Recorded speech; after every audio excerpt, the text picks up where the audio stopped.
Hello, people. Welcome back to the Navvai Shift. Today, I'm joined with my co-host, Darnell, and today we have an exceptional guest. His name is Rahul Sen, and he is the founder of Beryllus Capital. Rahul, how are you? You well? I'm all right, Joshua, Daniel. Good to see you guys.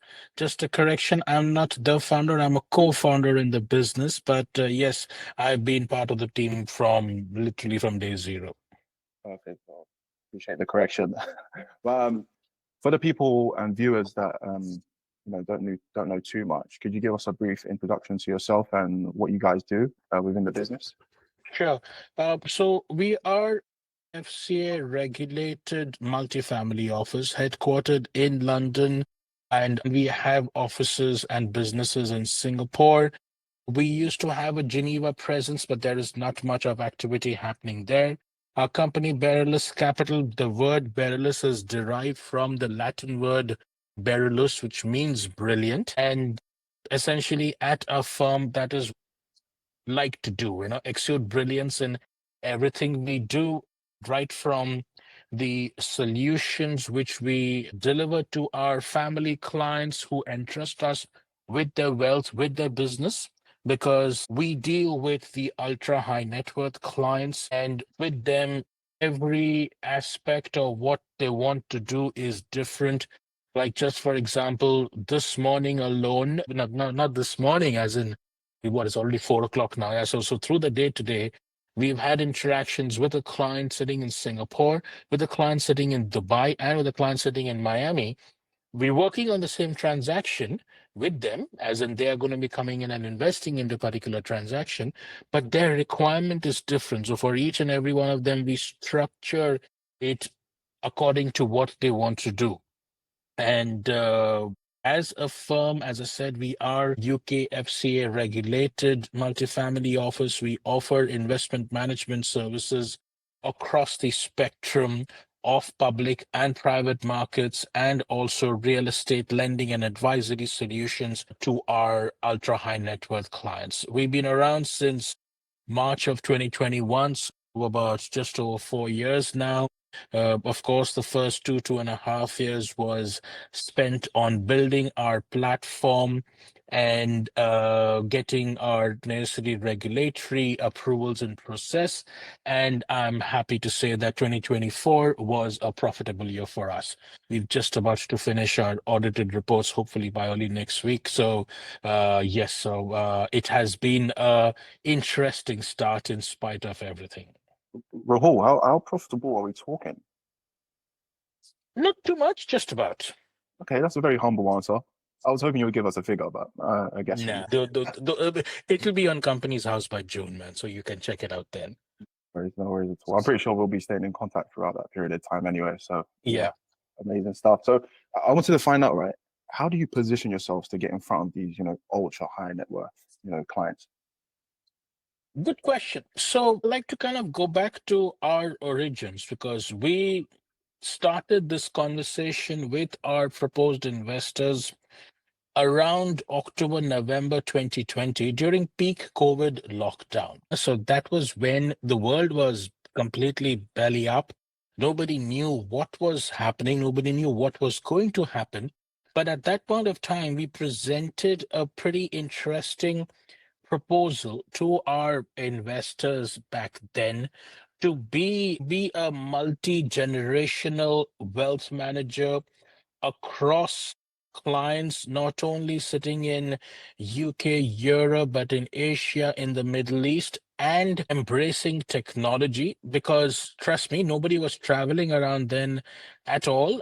So all our conversations, all our roadshows were on forums like this, on Zoom and Teams and Google Meet and WebEx and all these things. So when we decided to build this platform, we said that let's always look at technology, let's love technology. And we have brought in a lot of automated or technological processes into our business, wherein, yes, there is a fair bit of manual intervention required, but a lot of the mid office, back office stuff what we do is either outsourced or we use technology. Simple things like a client report. Instead of creating multiple Excel sheets, we've got a software which collates in the client holdings across various assets, produces a report in. Our chief investment officer then writes the initial cover report, and boom, within a day, we can create a report which would normally take 20 days in previously as well. Also, we've also introduced in, and we use it a lot too, a AI driven risk management platform for all our public market portfolios. Because of confidential reasons, I can't say what's the name of the platform, but this is but the fintech AI driven platform which measures idiosyncratic risk for our client portfolios.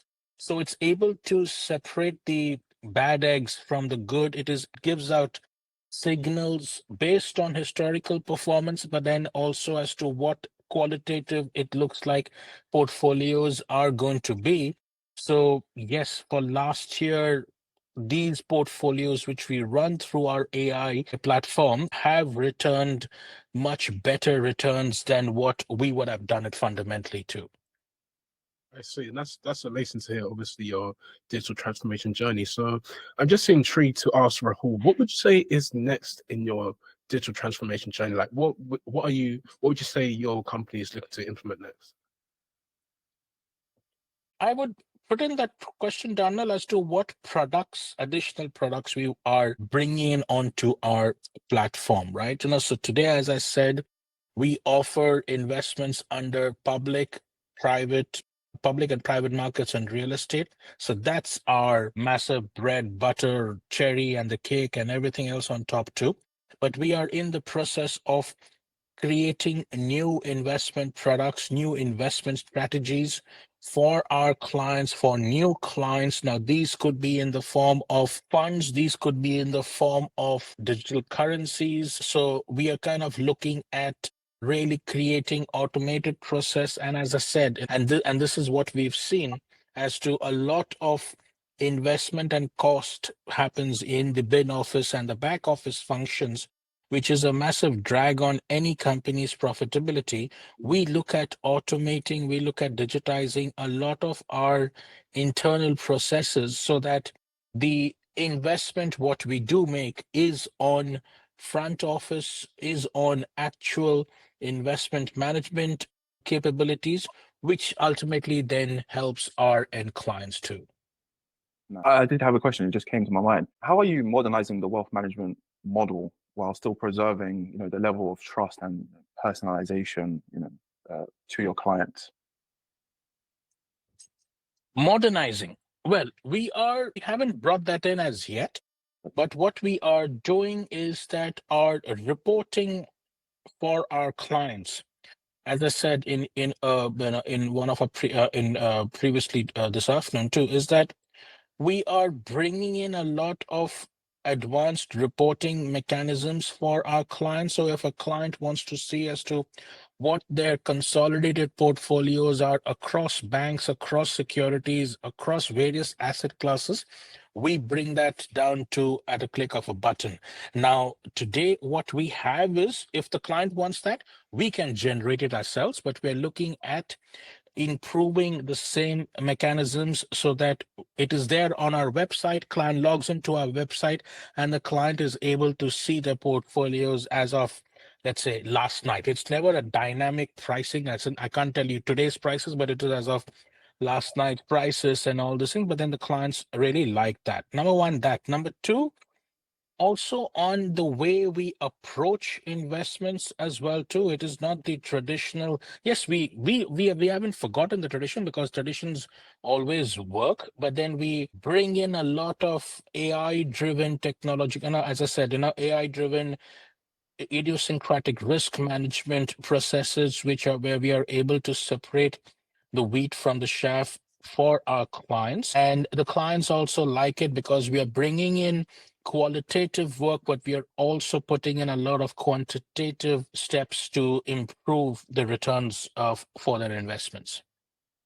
I see. So obviously, Rahul, you've kind of mentioned that, your clients, they like the tools that you've developed, but how do you go about actually getting the client research to actually understand what the client wants in order to build the correct tools?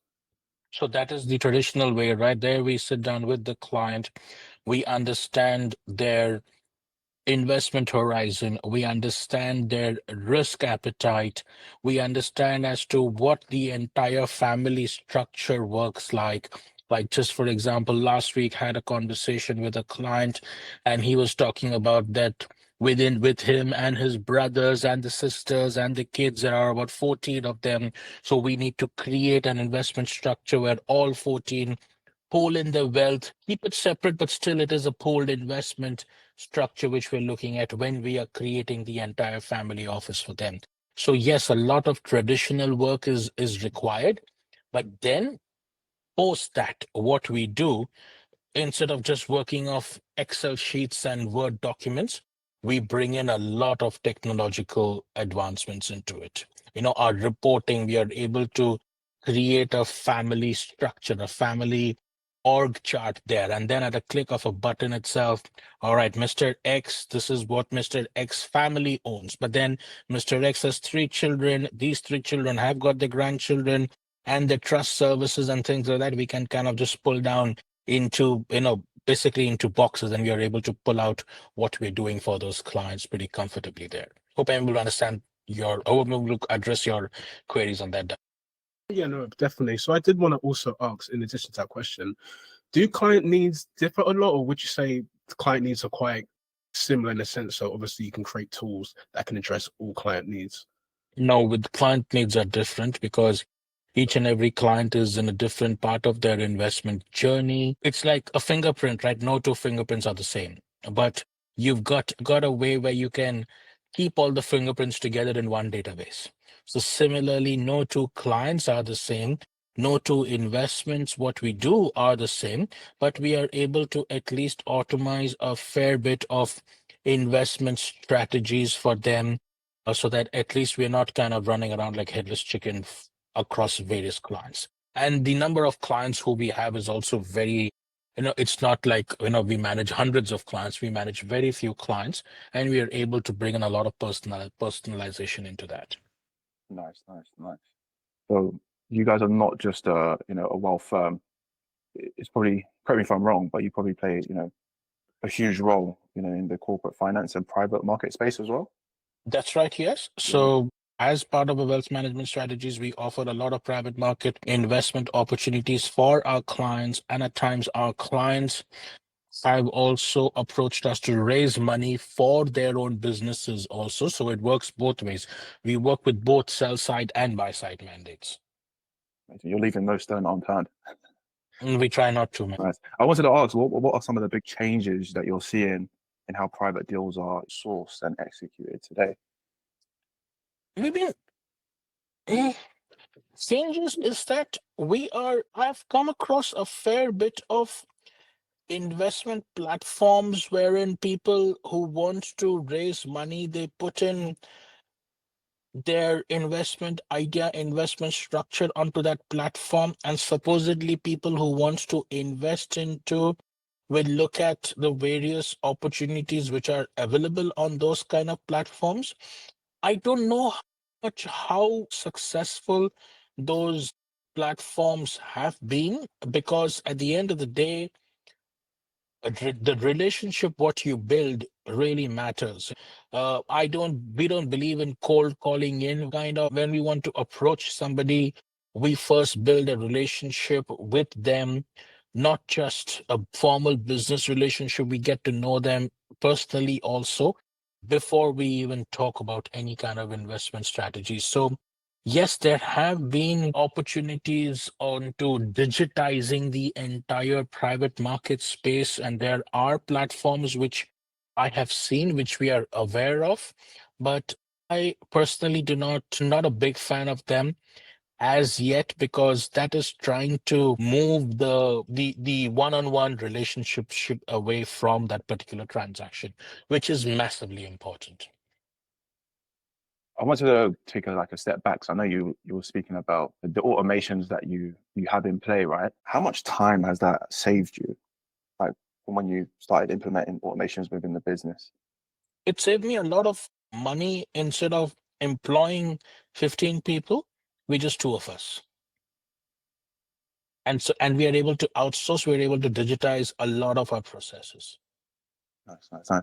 So okay, so you mentioned it. So you outsource. Is there? Yes. Is So there we let's say we outsource our accounting and bookkeeping function. Instead of having an in-house accountant whom I'm going to pay a few thousand quid, here we have an external accountancy firm who takes care of everything. They also and I've used online accountancy software which we pay for. Now again, I pay 50-70 quid a month, but if I had to have somebody in-house, I would be paying them a few thousand quid a month. And with that, you asked me, Rahul, generate your balance sheet as of yesterday. I can do that right now through that particular tech.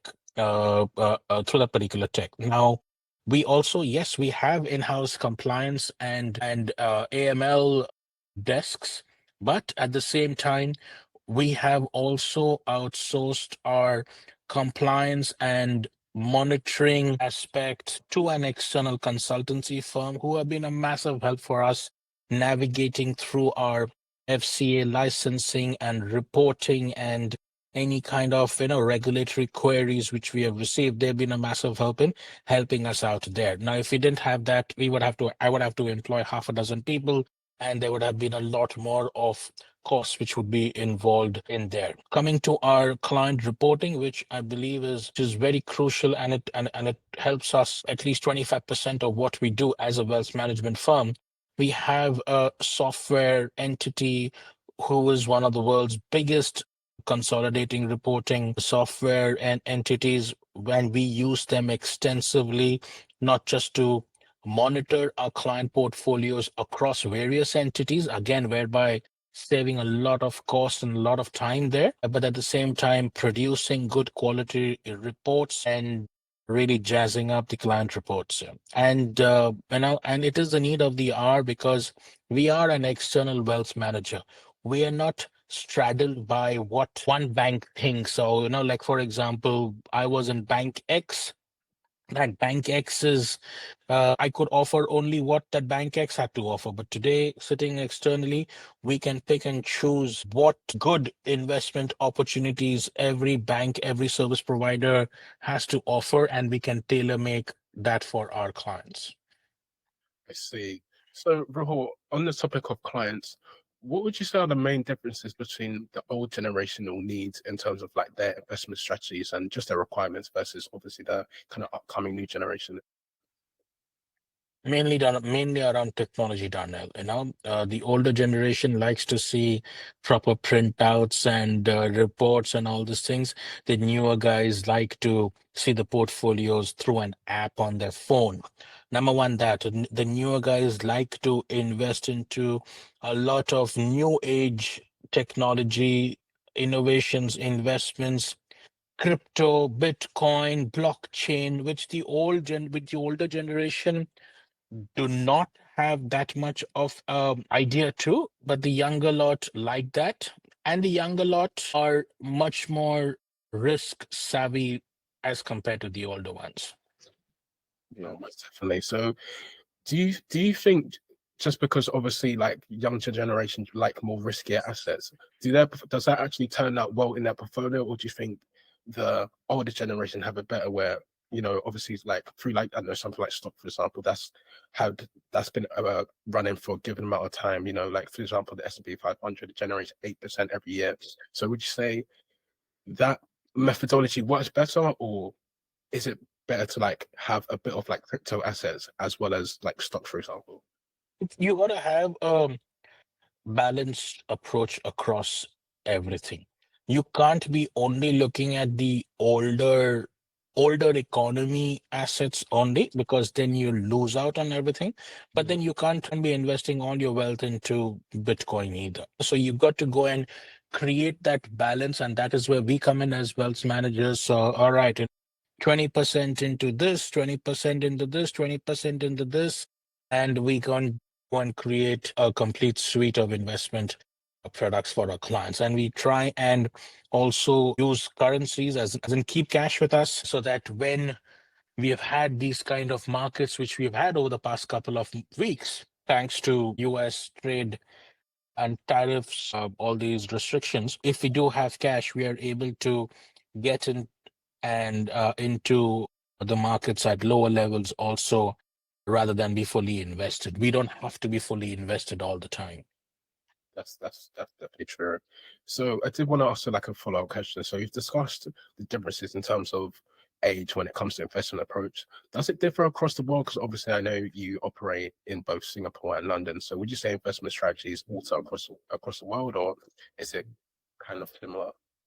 No, it differs across the world, you know. So our clients in Southeast Asia, what they want to do is different than what our clients in the Middle East want to do, what our clients in South Asia want to do, than what our clients out here want to do. It depends as to what journey of their investment life cycle they are in, or what sort of investments they have always been used to, and whether they like whether they like taking on that kind of risk. For example, as in real estate for that matter, right? Middle Eastern client traditionally would love the UK as a real estate investment. They're still wary of looking at real estate in Indonesia or Bali or Singapore for that matter. They would put in, but if I tell them that, hey, I've got a beautiful investment opportunity in Belgravia in central London, all right, here's the check. That's how it works. Nice. Just sticking on the topic of location, right? Are you seeing any specific geographic trends in how digital expectations are rising, and that's either from like regulation or from clients? As regards regulation, I'm seeing the Middle East centers being much more open to digital economy, digital assets, rather than the traditional regulatory centers in UK or Luxembourg. Or even Switzerland. Switzerland has got a fair bit of digital and crypto and everything, but just to get licensed in Switzerland takes a long, long time. Amazing. And with those locations, I believe you highlighted to us Geneva and Singapore. Do you have offices located there as well? We have offices in Singapore and in London. We have a business presence in Geneva, but no physical office. Okay, got it. So let's shift gears just for a moment, and it's just in relation to like relationships that you have formed. So I know Beryllus are currently finding, and I wanted to ask, how are you currently finding and attracting new clients? It is through word of mouth, Joshua. We keep one client happy. He introduces us to 4 others. In our business, cold calling or reaching out, a blind reach out never works. That's how it has been over the past 20 odd years each of us have been working in. So your clients just really value that, I know, that personalized service and that kind of touch where it's just like, because I feel like with like cold and whatnot, you can't really establish a proper rapport. So I say in your industry, is it right to say in your industry, like it's essential to form relationships? Absolutely. It is all about relationship management, because if you have a good relationship with your client, he will like you even if you haven't been profitable for him. But because you have kept in touch, because you have been completely open as to what is happening in the markets, and this is why his portfolios have not done well, but this is how we want to correct it, or we just want to hold on to it. As long as you have that relationship with the client, as long as you have kept the lines of communication open with the client, they really, really value it. Like, especially as to what we've seen over the past 2-3 weeks in the market. Normally people would like, oh my God, my client portfolio is down 20%. Let me not pick up his phone call at all. But we were proactively, a couple of Saturdays ago, we sent out a communication to our clients saying that, hey, markets have taken a beating, but this is what we think what's going to happen, and for your particular client portfolio, we would suggest we do XYZ, those kind of things. And clients really appreciate that, because when markets go up 23%, everybody's saying that, hey, see, I've returned so much money for you. But when the markets go down 20%, or like what we've seen over the past couple of weeks, that is when you really need to handhold the client properly. Oh, I definitely agree to that. I can definitely attest to that, because even obviously, I think one of our main values is transparency, and we have to obviously tell clients the good news as well as the bad news. But I did want to ask, seeing as you get most of your leads from like referrals, do you use like any sort of content to like promote your visibility? Because I feel like in this day and age, content is essential, and you need like brand visibility, and just to kind of just to establish yourself with thought leads in this space. And from having this conversation, Rahul, I know your education is honestly outstanding me on the subject. So just a question. That is where we've been on the fence, right? Because we don't have any social media presence. Yes, we have a LinkedIn page, and that's about it. Because nobody will look at my LinkedIn page or look at my Instagram page or look at my Twitter page and says, hey, these guys are making sense, and reach out to us, unless unless and until but if somebody tells us that, hey, I have known the guys over at Beryllus Capital, they are they do make sense, you should have a conversation with them, and that is where, and that works massively for us there. But why I said we are on the fence on that is that the next few products, what we do want to launch, we do need to bring in a wider wider set of clients and wider set of limited partners into the business. So at that point of time, may need some we may need to spruce up our website. We may need to have a much bigger digital presence. But again, that would be limited to things like LinkedIn, as in Instagram, Facebook, all those things don't really work for us, don't really work for our clientele. In fact, and I'll be honest with you, this is probably the second podcast any of us are having within the firm in talking about this. It's a surprise. You're doing so well, honestly. You're such a surprise. We just like to talk most of the time, yeah. We're grateful. I wanted to find out, right, what advice would you give to firms that want to innovate without losing the human touch? You said it correctly, Joshua. Never lose the human touch, especially what you want to do. Never just don't innovate or don't go into technology just for the sake of it. I've come across so many different kind of eyes and all those kind of things, and it is exciting. But then, hey, do I really need this? Do my clients really need this? As in, somebody had approached me as to AI in documentation properly, so keeping the AI in documentation properly and bringing out, like, I said, we use Office 365 and SharePoint and all those kind of things, and that works for us.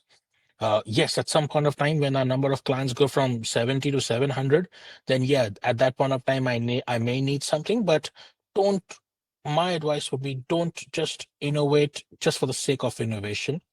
Try and see as to what what is the need of the hour. And it is super tough to arrive at that, right? We're not the only wealth manager in town. We're probably one of 400. We try to be different. We try to be personal with our clients, and I don't say I compete with the others. I said there are a lot. There is enough of the pond is big enough for a fair bit of us to compete, but not everybody will survive. Not everybody thrives. Also, it is a matter of survival first and then thriving. But try and be personal to your clients. Try and have a proper client relationship, a client who will follow with you through the ups and the downs. And then, of course, use new age technology to stay ahead of the game, to stay abreast in what's happening in the world. As in, there was only one Facebook, there was only one Instagram, right? Nobody tried to copy Facebook or Instagram at all. But then there are the other stuff like now I see my daughter on things like Be Real and Snapchat and everything else as well also. But then still for us purist traditionalists, Facebook, Instagram is there. I am on Be Real, I am on Snapchat, but then I hardly ever use it. I see. So Rahul, you did just touch on, obviously, there's enough fish in the pond for people to compete, but then some won't survive. So what do you believe like wealth and advisory firms need to prioritize now if they want to stay competitive in, let's say, the next 1 to 2 years? Have your client relationships and have a kick-ass investment strategy, and don't be scared of changing it. Don't be scared of change, embrace change. I love that. I love that. So what would you say is next for your company? As I said, we've done the hard grind.